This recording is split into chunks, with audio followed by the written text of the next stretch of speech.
Hey there everyone, I hope you're all fine. So in this video we are gonna see how to find working codes for Eatventure.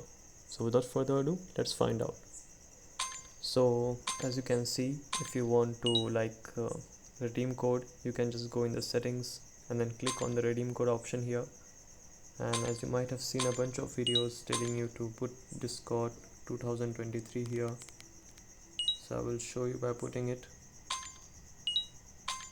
So the thing is that it used to work before, and it used to give you around 200 gems, but now the voucher has been expired. So if you try to find it on the internet, let's say we are going to search Eatventure code. So once you type Eatventure codes, as you can see here, just click on this link and you will find that most of them had this active Discord 2023, but the thing is that it's now expired. So, and I don't know there is any other codes, and I also asked in the Discord server. They also tell me that no codes are available right now.